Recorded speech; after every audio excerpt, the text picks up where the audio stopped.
Okay, so exit the crucible and go back into this guy's office. Yeah. So once again, more fucking talking. But it's almost finished talking. There's this guy, one more person. Business, not pleasure. I know. Yeah, just this guy and one more person, I think. Community on the New England coast dropped off the map. So we're going to a small island off the New England coast, like you said, called Kingsmouth. I don't believe it's on Solomon Island, apparently, but I don't believe it's a real place. It would be nice if it is, you know. They base all of these things on real places, but he's giving you a bit of a history of the place. It looks like it's run by the Illuminati, which, in theory, run everything. And now we are the closest of enemies. He's saying that we're now enemies with the Illuminati. We're also enemies with the Dragoons, which makes for some very interesting factional PvP, where there's like all three factions fighting each other. Makes AoEs very useful, put it that way. I've not really done much PvP. But he's saying loads of the shit's hit the fan basically on Solomon Island, and you need to go there and help them. Chosen to deliver anyone from evil. Joan of Arc did, and look where that got her. Our goal is the salvation of all mankind, not on a case-by-case basis. I understand that may stick in your throat, but, well, halos are fading all over town now that there is so much more at stake. So he's basically just saying that we need to go there and save everyone, not just one person at a time. Have already been made at the Eldwick Underground. So we're getting a train there to New England. That's in America. No, we're not getting a train. Of course we're not. That would just be absolutely pointless. So let's just do a little sprint and go to Eldwick Station, which is where we met the crazy prophet guy that sent me into a trance. Also, it's only just told you that you can sprint. I mean, you've been in the game for how long? Sprinting ability has been on that whole time, and now it tells you can sprint, which is a bit frickin' pointless if you ask me, but if you know, you know, eh? This person seems to be running faster. How can they run faster than me? Stop it! That's not fair! I can beat you.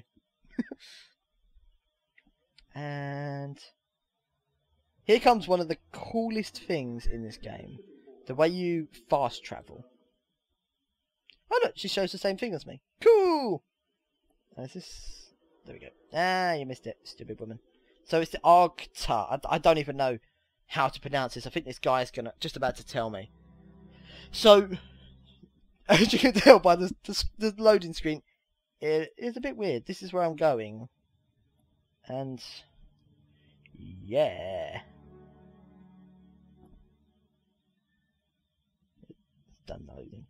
So it looks a bit weird. There's a guy that's just about to explain what it is. This captain looking guy. Those things are friendly. Don't worry about it.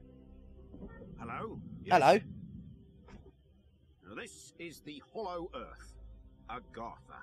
Agartha is called, in the Hollow Earth. Not here for the local service. Interesting. It's running somewhat tardy. By my watch, it's 100 years overdue at 1/4 the hour. Oh, you know, we're going to be waiting for a train for quite a while then. This is what this guy is. He's a train conductor. Well, you've come to the right place. Now, this underground realm, like the great British rail system, is the very model of efficiency. Agartha's I don't understand that the Great British Rail is not efficient. I think he was being ironic. Distance and time bend in here. Why, you can cross the globe in a brisk walk. Now, of course, it's perfectly safe. No one's entirely sure how it works. So this looks like it's been here for thousands of years, and I'm assured they have their top men no one knows about it. And I think, but I'm sure they have their top men on it. Top men. I believe that's Indiana Jones reference there, you know. Oh. Mind your fingers. And I've got my kind of Hearthstone-y thing, so I can get back to here. It's a ball. Thank you. Did you just say thank you to the big scary robot? Fascinating devices. Fortunately, there's still enough to hand out like sweets. Consider it your anchor to the Hollow Earth. It can return you here in a flash, proverbially and quite literally. Oh, yes it is. Well, it acts kind of like a Hearthstone to be able to come here. England coast. What? So, this is the Agatha, and it is literally the fast travel. I mean, look at how many people here. Oh, you look kind of scary. I don't want to mess with you. Let's have a look at your gun. Whoa, that is a badass gun. Okay, anyway, stop getting distracted. So, yeah, this place is like the fast travel. I could get that for lore, but I can't be asked. So you go here and... Whoa! See? Now that is amazing. I have just literally, from there, flown to here, and I have just travelled to New England, USA. Now, that would be useful to have in real life. That would be amazing. Just being able to just, oh, fancy going to New York. There. And for now, that's all I'm going to do. Oh, I never actually fully explained the actual class system. Right, so yeah, so you've got the class, you've just picked your weapon, and you're like, okay, so I've got an elemental. But you're like, still like, well, how do I know... No, go away. How do I know what I can do with this? So if I go down to elemental, it's got two different types of things I could put skill points in. Damage or support. If I just open all of them, up. You can see that they're all you can use any weapon or anything for damage. But fists also help you with healing. So, also have a healing. So in theory, that means that fists are a good weapon for healing. This is what I've worked out personally. I've not read up on this. Blades and hammers are good for tanking. Pistols and shotguns are for support. So I'm assuming support is stuff like CCing and buffing and stuff like that. And just generally helping your group out. Assault rifles are healing apparently, which seems a little bit weird to me. I don't quite can't quite work that out. And then you've got elemental, which is support, blood healing, and chaos survivability. So your class is determined by how you spend your skill points and how you spend your ability points. You'll have different different kind of skills. If I just open up Elementis, you'll have different skills for, say, support, different skills for DPS, and you can only have 8 castable abilities equipped.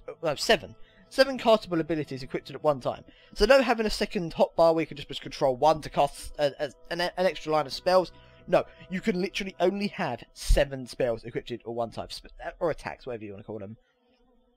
This really makes this game a little bit more interesting. Granted, you can switch them around as you like, but you can change your abilities depending on what boss or what mob you're fighting as to what one would be more beneficial. You've also got passive abilities. 7 of them you can have equipped as well. I mean, so at the moment I've got shock also deals damage over time, sets affected state, and also whenever you critically hit, you deal a small amount of damage over time.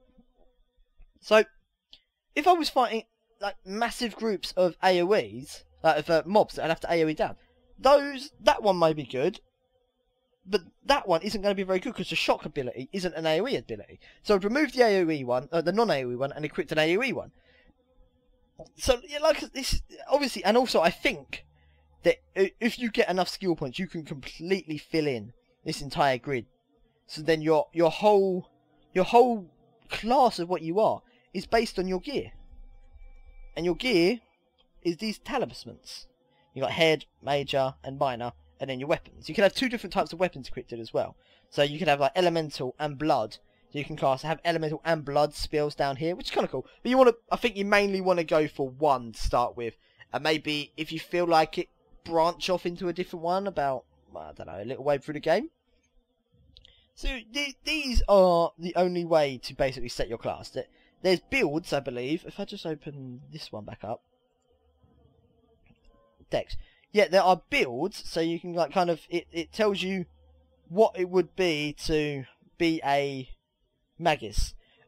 What weapons you need? You need shotgun and elementalist. So I could be a magus. They've even got outfits of what they look like. But I'm not sure if you have to. What you have to do is get these abilities that it's telling you to, or whether if you get this, you can buy it. But it's got the active abilities that it's going to have, the defense abilities, description of it, and there's quite a few of them. Like Warlock sounds amazing, Soldier. But although you've got all these, there's also 3 misc ones. Now, I only clicked on these earlier today on my main character to find out what they did. Turns out this one reduces the threat you generate. This one increases the threat you generate. And this one is like a PvP one. So you get that if you're PvP, you get that if you're a tank, you get that if you're a DPS or a healer, which is amazing. It gives so much versatile to class creations. And obviously, depending on where you put these skill points, depending on what type of weapons you can use, what talismans you can use. And there's just so much to this game. It is unreal. So my impressions of this game are that it is a mind-blowing game. It is challenging for an MMO. I may go and do a few quests a bit later on to show you how challenging this game is. It is not too hard, but not too easy. Normally the first part of games, you just cruise through them. You get all this gear given to you. No, this doesn't happen in this game. Okay, correct. You do get gear given to you, and it is quite easy at the beginning, but it gets hard. It actually looks like it requires teamwork and thought to do the instances, which is what I'm liking. I haven't tried them yet. PvP is probably about the same as all other games. You just run in and button mash until the enemy are dead. You know, the usual stuff like face roll. Yeah. And I love the versatility of this game. It is just so versatile. You can just go off and do any mission. Well, okay, granted, some missions have requirements of others, but you can just pretty much go off and do whatever mission you fancy. You can even repeat any mission. I think there's like an 18-hour cooldown of all of the missions that you can just repeat and just do them again after 18 hours. You see the maps. This is just the first map. It's pretty big. Like I said, on my main character, I've been playing for four days now, probably about 3 to 4 hours a day, and I've only just finished this map. There are probably hundreds upon hundreds of little hidden side quests that are completely optional, but are quite fun to do, some of them. So all in all, this game is amazing. There are a few downsides, like the fact it only got released today, so there's a few bugs still. Not many. I mean, there's lots of bugs on the screen, but they don't count as the type of bugs I'm talking about. You could only have a few missions equipped at a time. You can have one storyline mission, which will stick with you through the entire game, or maybe area, I'm not sure. One main mission, one dungeon mission, and 3 other side missions. So they can be quite annoying, because you may end up walking, like, completing a mission, then wanting to do another mission at the same time, because you have a feeling it's going to be in the same area. But the missions aren't just like, go kill 5 zombies, but they'll have different tiers. Like, it'll be, go kill 5 zombies, then go collect the skulls scattered around where you killed these zombies, then go burn them. It will kind of automatically update. So, I guess there is advantages to it and disadvantages, but yeah. This game is amazing. I may do a bit more, depending on the feedback I get from these videos. I have no idea how long I've been recording. When I started on the in-game time, it was like 5 o'clock, and that was in the morning. It's like almost a whole day in games gone by. That's a little bit scary. But yes, guys, thank you for watching, and I hope you enjoyed it. If you've got any questions, ask in the comments. Goodbye.